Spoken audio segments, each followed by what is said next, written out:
Greetings. Once again, dear viewers, and welcome to our glorious celebration of horror in history and gnawing fear in knowledge. I am a little sick. Have been for like a week.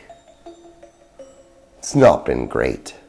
Honestly, I keep coughing and sniffling, and it's just not very much fun. Thank you for joining us for today's thrilling episode. Worry not, my illness will scarcely prevent me from providing you with a delightful occult factoid or glorious cryptid profile. It might make the next 18 or so intros and outros sound a little funky, what on account of my voice being sick during their filming. Now, with all that said and filed away in the back of your precious mind for future considerations, dear viewer, why not relax and enjoy our next romp through the glorious confines of the human condition.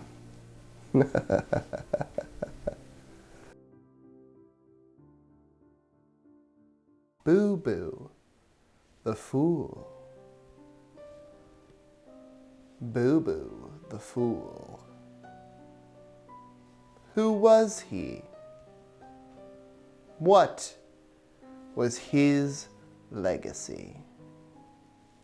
What do we truly know of the tragic fate of the Boo-Boo family line, and whatever became of the illustrious Boo-Boo family keep? Is it true, dear viewer, that the Fool's Tower would go on to become a dedicated center to some of the more questionable medieval medical practices after Boo-Boo himself would leave his family home to science? Yes. The answer is yes. Narran term, the Fool's Tower was a medieval insane asylum. Oh, the rest of that part about Boo-Boo the Fool? No, I made that up. Nobody knows who this guy really is. So, the Austrians built this horrifying monument to the past in the year 1784. Many looked upon the round keep and thought it reminded them of delicious cake. And so they nicknamed the building Gugelhupf, which is, if I'm pronouncing it correctly, the name of a sort of Austrian bundt cake. Today, the Narran term houses the Federal Pathological Anatomical, no, I got that right, Museum in Vienna, of Vienna. I didn't get that right. Founded in 1796, and has done so since the 1970s. This museum is filled with a lot of skin-crawling creepy, centuries-old medical novelties. And I mean that. The stuff on display here ranges from disappointment in humanity to, oh God, my fucking eyes.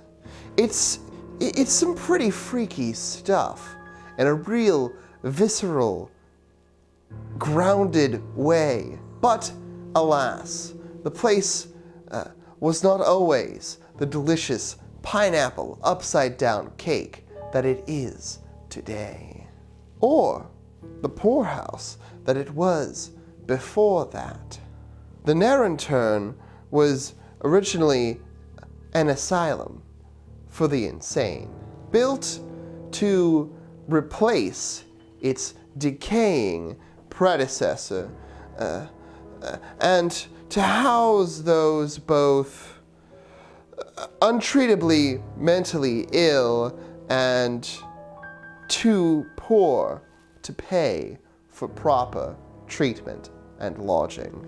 The system for entry went along pretty typical lines for a ward operating immediately post the homelessness and exorcisms phase of mental health science. But still, a good bit before the treating the mentally ill phase of mental health science. And that, dear viewers, is why the Narantern has truly earned its place on this show. Its place as a horrifying institution, a place of haunting terror. You see, the Narantern was less a facility to treat the sick and more a prison for the mentally troubled, a prison with slanted floors for when its inmates wet themselves, and a policy of removing a inmate's bedding altogether if they were filthy in some way or other. The people who were held within this asylum lived immediately adjacent to a time where they could have very easily been murdered, tortured, or unhomed for being sick or deformed. Hell, they could still wind up homeless as soon as treated during the era they lived. You know, on second thought, we really haven't fixed that one quite yet. Now have we? The medicine of the era wasn't even slightly prepared to treat the mentally ill.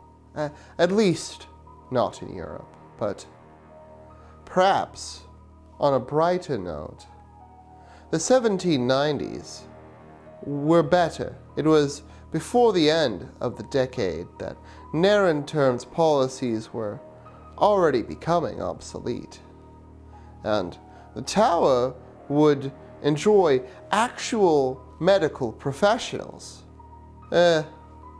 Well, the closest thing to a medical professional they had at the time. Medieval monks were actually studying mental illness in the place. Eventually, the facility would cease to function as a psych ward.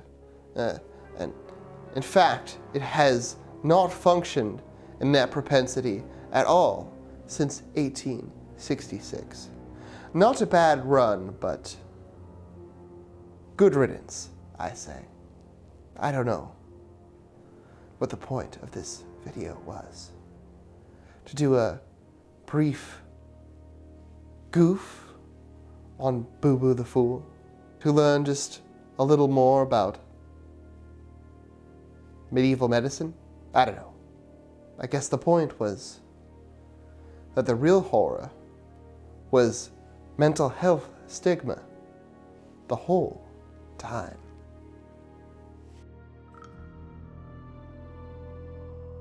Wands, one of the most iconic witch's tools ever. I know this is a selenite wand. I don't have a real one, partially because I've lost it somewhere to the void, and partially just because I never really used it in the first place.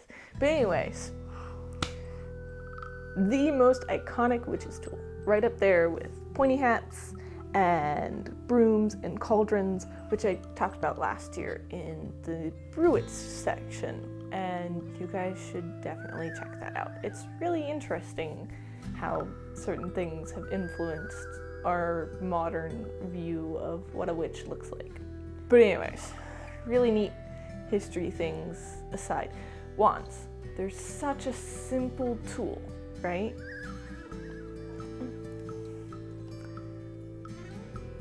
But they're so very useful if you're doing any form of practice that uses them, really. Now, if you really want to go far back in history with wands, you can claim that any old rod or stick is a wand, as long as it's used to point or teach. And you'd kind of be right, because that's what a wand is for. It's the purpose of a wand is to help you cast, to help you draw a magic circle, to draw your intent, to direct it. And I mean, that's how they use them in Harry Potter, so that means it's obviously right. Right? Experts generally agree that wands were introduced into occult practice via the Latin grimoire, the Oathbound Book of Honoris, and that was published in the 1200s. And then, because grimoires just steal things from each other, as people do, wands were later to be popularized by the Key of Solomon in the 1500s, which, you know, the Key of Solomon and the Lesser Key of Solomon we'll talk about later in the grimoire section. They're arguably the most famous grimoires out there, and they have been translated. In fact, the Key of Solomon was translated by one of the co-founders of the Hermetic Order of the Golden Dawn, Samuel Mathers, in 1888. So there's been an English translation for quite some time. From there, the Golden Dawn was influenced by Eliphas Levi's writing. Eliphas Levi, yeah, his writings. And they took much of what he wrote about wands, and then, based on his writings, reformed the way they had been using wands in rituals. Really, their most famous use of wands is their lotus wand. That one, they kind of just set it apart from the rest. Through popular culture, the specific ways in which wands were used has just kind of become general spellcasting. Thanks, Harry Potter. Sorry, I have mixed feelings about that. On one hand, it's great because wands are then more, they're more regularly used and accessible for people in their craft. On the other hand, we've lost some of that tradition.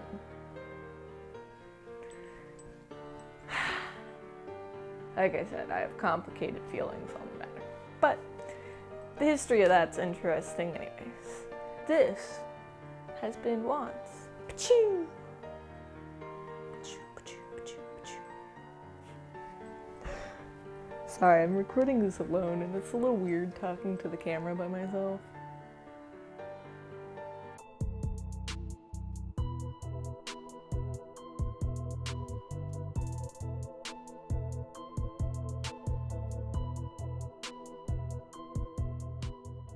A dragon? A lizard? A cat chimera? There's a creature found across Europe, across all the countries that border the Alps, called the Tatzelwurm, the stolen worm, or the Stolleworm. Across its alpine folklore, it's alleged to be venomous, or it attacks with a poisonous breath. It makes a high-pitched, possibly hissing sound.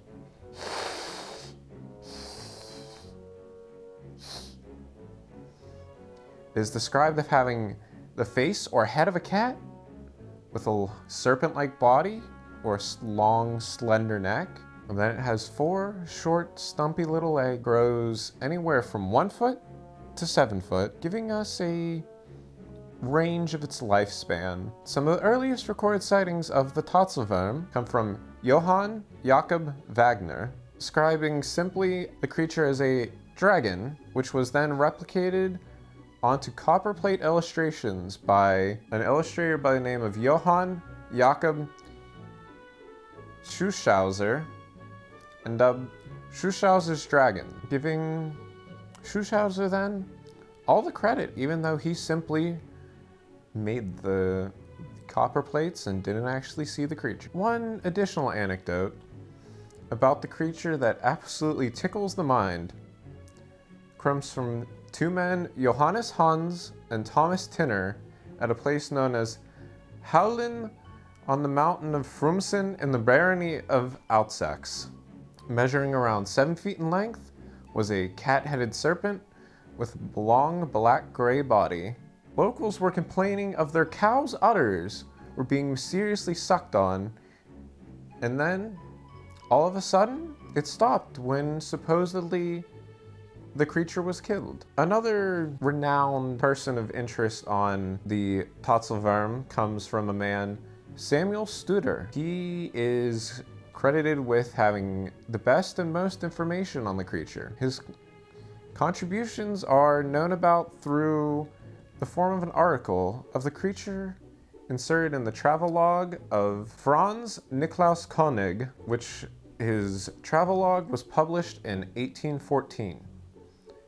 The statement about the Stollenwurm comes from Johann Rudolf Weiss. Follows as such.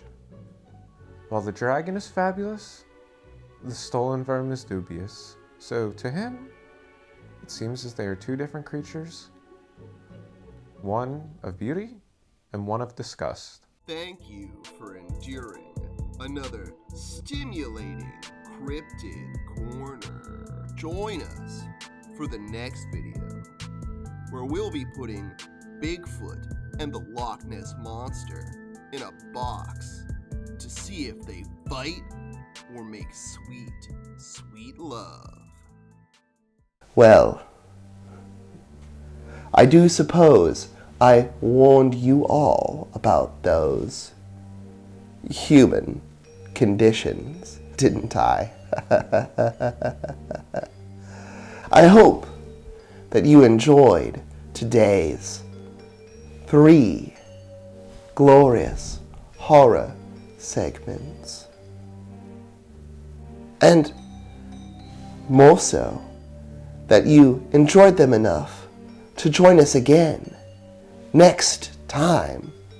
Probably later this week sometime is when it'll get out. Who knows? Truly, a wonderful set of 3 segments is in store for you later this week, when I finally get done with another video. Yes, done at last with all 3 segments. Segments of the mind. Segments on all kinds of wonderful, horrible things.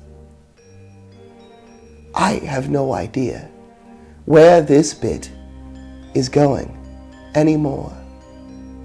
And my throat is getting a little scratchy. So I think I'll make a cut here. Until next time, stay safe and subscribe.